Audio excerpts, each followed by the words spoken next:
देखो आई आई ठंड मित्रों, जियां कि तुसें सारें गी पता ठंड शुरू हुई है जम्मू विच ते ठंड पर एक कविता ते बनदी है।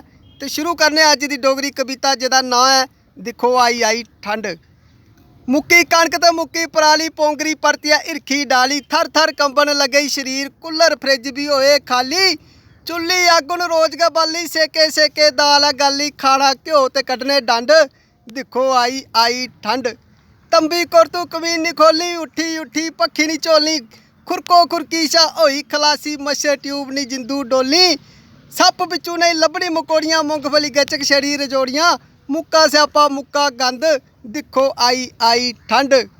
स्या काले हुण बनिया रोना, दो दो हफ्ते आसे नहीं नौना, स्या काले हुण बनिया रोना, दो दो हफ्ते असे नहीं नौना, ठंडी ब्हा ते लगना सीत, छुड़िया छा जाई धुप्पा खड़ोना, डंडे कन्ने दंद बजना, पी पी रम असे नहीं रजना, अंग्रेजी शुरू ते देसी बंद, दिखो आई आई ठंड।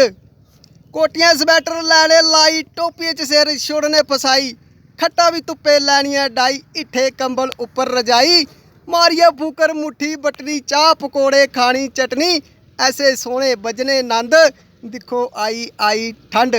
ते मित्रों कनेही लगी मेरी डोगरी कविता, कमेंट करियो, लाइक करियो, शेयर करियो, और मैं अपने यूट्यूब चैनल का लिंक भी दिया था ऊपर। उम्मीद करें कि तुम मेरे चैनल की जरूर सबसक्राइब करगे हो। जय हिंद, जय भारत, जय डुग्गर, जय डोगरा।